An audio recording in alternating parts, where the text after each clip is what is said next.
Bonjour, aujourd'hui nous avons le plaisir de recevoir Antoine Defresse de la société Birdie Consulting. Bonjour Antoine. Bonjour. Est-ce que vous pouvez vous présenter? Qui êtes-vous et qui est Birdie Consulting? Je suis Antoine Defresse, j'ai été inspecteur à l'URSSAF Île-de-France de 2003 à 2009. Ensuite, j'ai été embauché dans un cabinet de conseil pour justement faire valoir toute cette expérience en tant qu'inspecteur.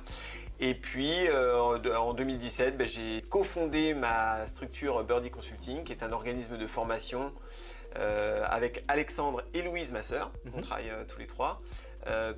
Et on propose notamment des missions de conseil et des missions de formation, de préparation contre l'URSSAF. D'accord, donc on peut dire que tout ce qui concerne l'activité contrôle de l'URSSAF, vous maîtrisez. C'est un peu mon métier, oui. Merci d'avoir accepté notre invitation. Aujourd'hui, on a comme thème tout ce qui concerne les notes de frais et le contrôle URSSAF pour nos salariés indépendants en portage salarial. Et on a un certain nombre de questions que nous avons recueillies auprès de nos salariés. L'un des sujets les plus récurrents concerne les notes de frais. Donc je pense qu'en tant qu'ancien contrôleur URSSAF, c'est un sujet qui vous parle. Tout à fait, c'est vrai que c'est un sujet de prédilection des URSSAF, les frais dans le portage salarial, pour une raison simple, c'est que au même titre que dans les ESN, en fait, l'URSSAF considère que pour une mission qui dure plus de 3 mois, au bout de 3 mois, le lieu habituel de travail devient le client de votre salarié porté.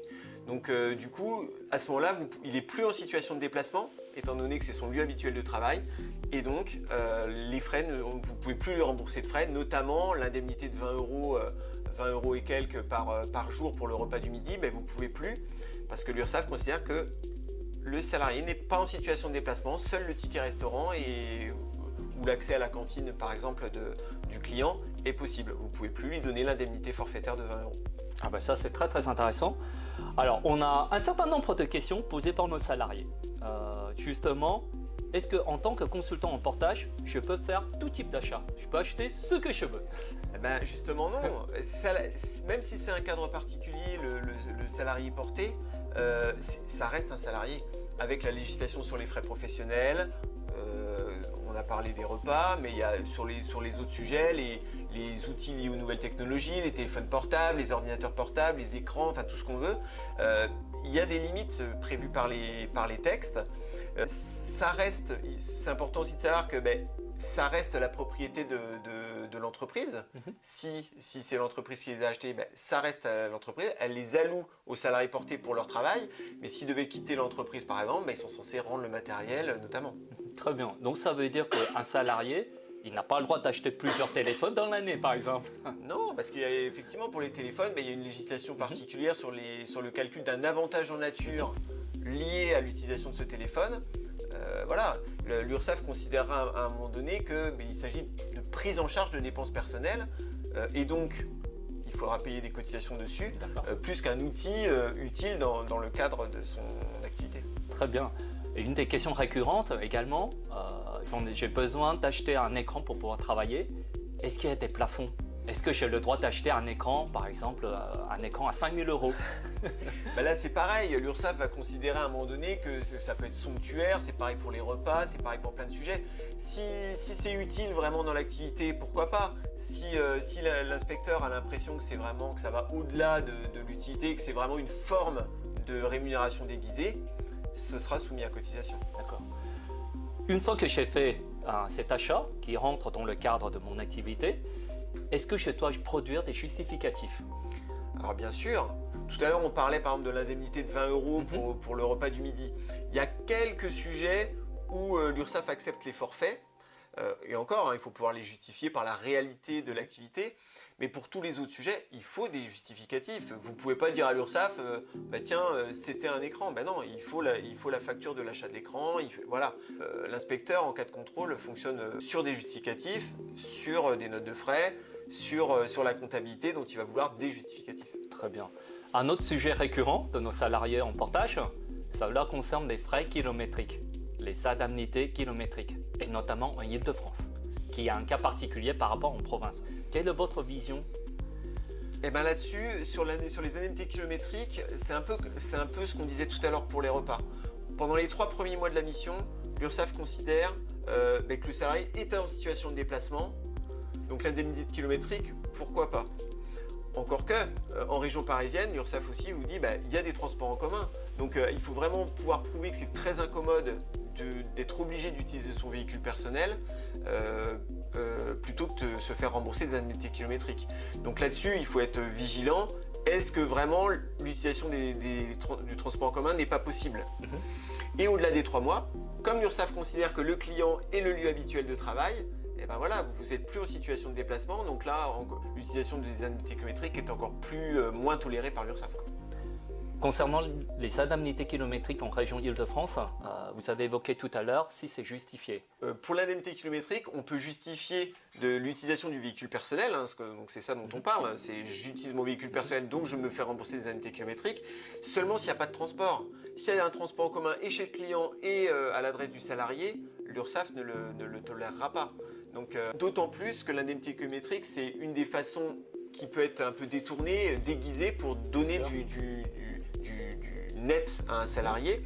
Donc l'URSSAF est très attentive à produire des états détaillés avec une carte grise et l'état des déplacements. Et également, est-ce que c'est pas par convenance personnelle que le salarié utilise son véhicule personnel? Très bien. Donc ça veut dire que quelque part en Île-de-France, ça veut dire que c'est très compliqué de pouvoir utiliser son véhicule personnel.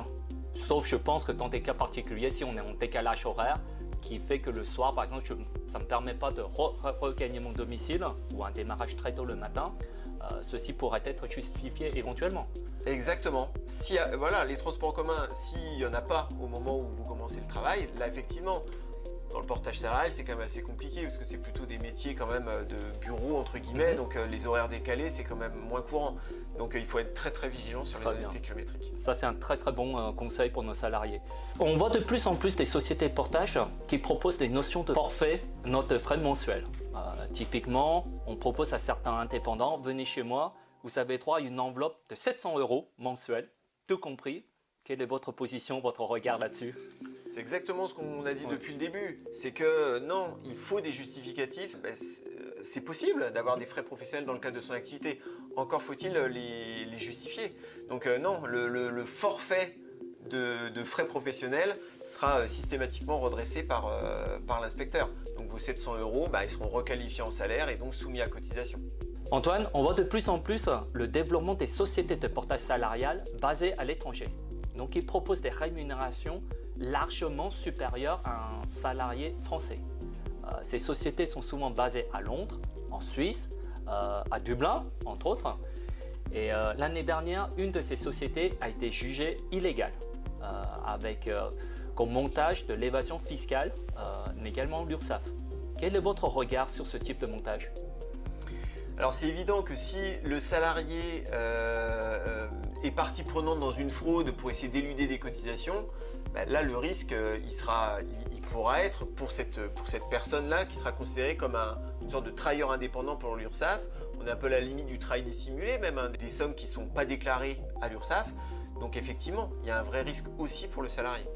Donc il risque un redressement fiscal et également social, si je comprends le message. Eh bien, si l'URSSAF arrive à démontrer que sciemment le salarié porté a participé au montage en ne payant pas toutes les cotisations, effectivement, à un moment donné, l'URSSAF pourra lui demander des comptes.